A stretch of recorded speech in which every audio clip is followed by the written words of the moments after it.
Hello, chapter 11 of It's the Thought That Counts by Dr. David Hamilton. Okay, here we are. This is called Mass Reality. In the same way that we participate in the creation of our bodies and the reality of our lives, so we influence the whole world and all of the events that happen in it. Our higher selves manufacture the atoms and molecules, but our collective daily thoughts and feelings influence the process. Have you ever seen a cartoon where a depressed person has a black cloud over their head? If you feel consistently depressed, then there will be a depressed mental and emotional atmosphere around you, just like a black cloud, and people sense it. Similarly, if you are happy and joyful, you will be surrounded by a joyful atmosphere, and this will also be quite apparent to people who come into contact with you. Indeed, our emotional atmospheres are infectious and interact as we mix with each other. With the population of over 6 billion people on the planet, there is a lot of mixing and merging going on. So a collective mental and emotional climate surrounds the world, representing the sum total of 6 billion or so individual mental and emotional climates. Have you ever seen a satellite picture of the Earth from space? There are swirls of cloud, some storm fronts, and some large areas of clear sky. A similar picture can be drawn for the collective mental and emotional climate. In some areas, the climate might be joyful, and in others, it might be unhappy. These areas might be entire continents, or they might be small areas such as a household, an office, or a building.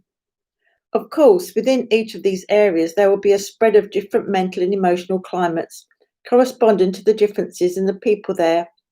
For instance, say that mental and emotional climate for a group or area was at level 7 out of 10, this would mean that everyone living there was at level 7.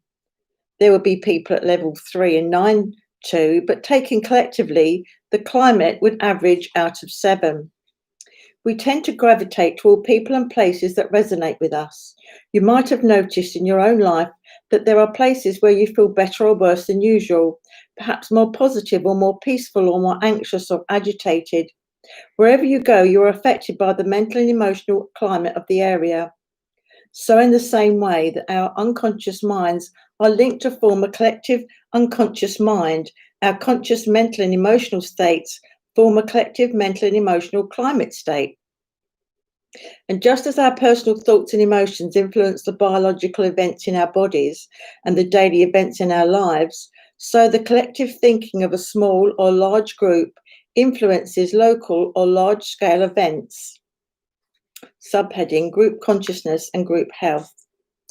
Group consciousness is the collective consciousness of any group, a family, village, town, city, nation, continent, or species, and plays a role in why some places can experience positive or negative states of health.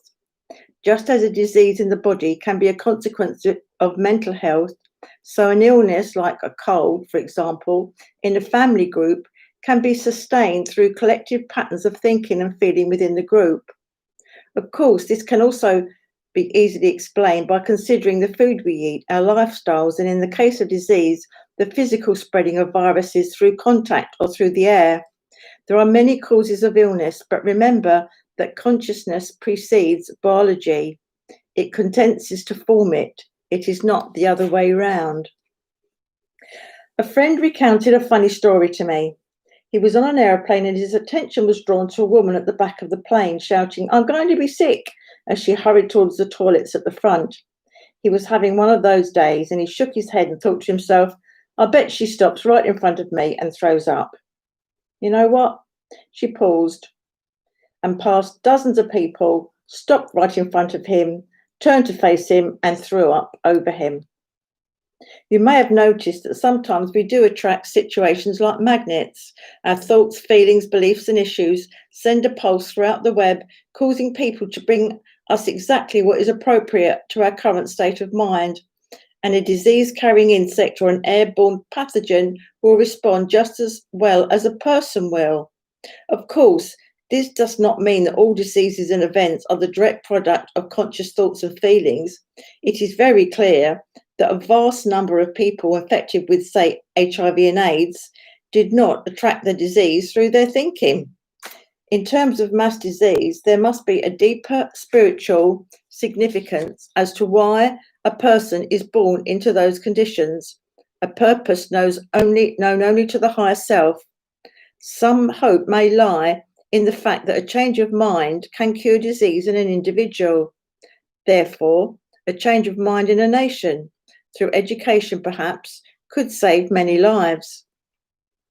Transcending group consciousness is not easy. Individuals with different attitudes and beliefs usually begin to adopt a similar mindset to the rest of the group. In the same way, though, many people educated to a new mindset will influence others in the group. A mindset of health will eventually eradicate a disease, partly through altering conditions inside the body, partly through inspiring individuals to act differently and change their habits, and also through unconsciously inspiring people in different parts of the world to find cures or provide aid. The bottom line is that eventually the stronger mindset wins, changing the world. In general, events are more likely to occur in areas where the mental and emotional climate resonates with them. Areas where conflict has been regular throughout history are more likely to experience fighting, for example, than regions where this has not been the case. People in such areas have known conflict, so the idea is strong in the group consciousness and will inspire individuals to resolve their differences that way. Changing the nature of events requires changing the group mind. History has taught us that this one will most likely start with one person or a small group of individuals, or even because of the introduction of new people to the group. To reiterate with some events, natural disasters and epidemics among them, there is no apparent link between the mental and emotional state of an area and an event. However, all must have a spiritual source known to the higher self of everyone affected, which we may or may not ever understand at a conscious level. It is possible that a natural disaster on a very large scale, for instance, might happen so that we can grow from it and learn compassion. In the grander scheme of things, then, such events are created to move the world closer to enlightenment, to a higher level of consciousness. The higher selves of the individuals who lose their lives would have chosen to be part of the event, and at some level, each person would have been made aware of this. There can be no accidents in our conscious universe. Essentially, our collective higher selves bring everything into materialization, and our collective mental and emotional state influences the process. It shapes the energy vibrations and particles on a global level, organizing them into a format that accurately reflects, as events, the average state of consciousness of humanity. And on the surface, our collective thoughts and feelings vibrate the web and inspire individuals and groups to act in a way that the world reflects our state of consciousness. We get what we concentrate upon in our own lives, and we also get what we concentrate upon in the world.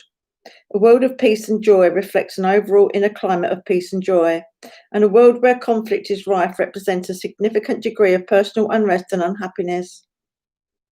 Of course, this does not mean that everyone has the same influence over every event. Some people have a larger effect than others. If the average mental and emotional climate is 5 out of 10, people who are 8s and 9s, for instance, might have more of a sustaining effect on positive effects or events, while people who are 2s and 3s might have more of an effect on situations of conflict. But if you wish to change anything, start with yourself. Examine the contents of your own mind honestly and notice what you're feeding into the collective mental and emotional climate. Is there a conflict in your life that you are actively participating in, or even in your mind? If you know of a conflict, whether in your family group, your work environment, or an entire nation, notice if you judge the people involved. Do you condemn their actions? If so, then you merely feed the conflict. Think about it. Perhaps your contribution is not as great as that of the people directly participating, but you are still playing a role. Therefore, make any decisions to your own attitudes and behaviour that you believe are required until what you project outwards is consistent with what you wish to see in the world. You will very quickly notice that the type of events in your life will change, and gradually the nature of world events will change too, but it all begins with you. You could even help others to change their mental and emotional climates, and then you will have a greater effect on the world. This is why the peace prayers described earlier and others like them influence world events. As more and more people join together, they have a greater effect. The group intentions project outwards, sending large waves upon the web that have a large effect upon the global mental and emotional climate, and this then shapes events in the world. If many of us try to see the best in each other, forgiving where it is necessary, acting peacefully, joyfully, and kindly towards each other, then forgiveness, peace, joy, and kindness will colour the mental and emotional atmosphere of the world and will be introduced into the world.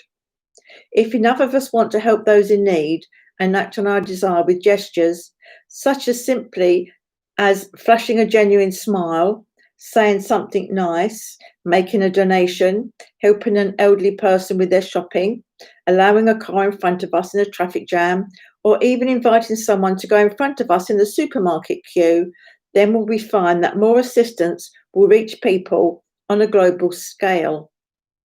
Those who need help might be thousands of miles away, but our intentions will vibrate the web and inspire those who are in the right place and have the necessary resources to offer help where it is needed. It's all down to us. With every breath we take, every thought we think, each of us is far more grand, powerful, and beautiful than we have ever imagined. And yes, that means you. How magnificent you are. You hold the power to change the world. It only takes one drop. Subheading. A very small number of people can have a huge effect on the mental and emotional climate of the world. Ever heard of the butterfly effect? A butterfly flapping its wings on one side of the world can cause a tornado on the other side. This has been proven mathematically. Have you heard of the 100th monkey experiment? It took place in 1952 when a group of scientists were studying the behavior of monkeys on the island of Koshima off the coast of Japan. The monkeys were fed by dropping sweet potatoes on the sand, but the sand made the potatoes difficult to eat and eroded the monkeys' teeth. Soon, one of the monkeys learned to wash the potatoes in the ocean and then taught some of the others to do the same. As you would expect, the practice of washing the potatoes gradually spread throughout the group, but at one point, all of a sudden, every monkey in the group started washing its food. At the same time, an unrelated group of scientists studying monkeys on the mainland also noticed an odd change in behavior. All of a sudden, every one of the monkeys they were studying began to wash their food.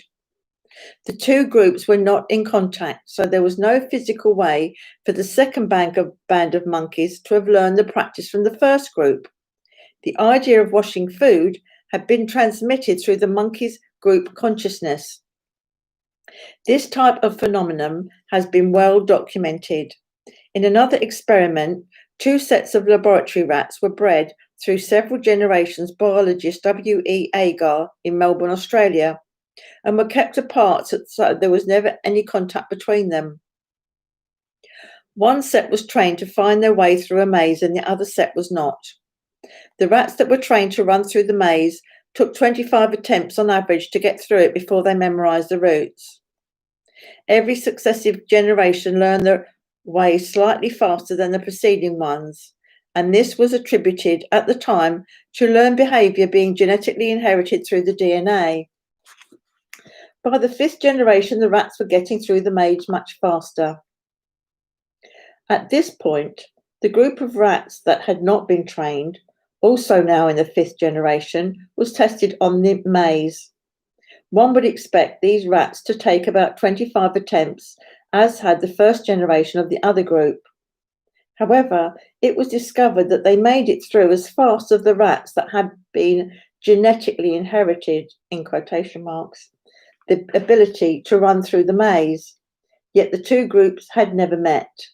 There was no genetic opportunity for the second group to inherit the knowledge.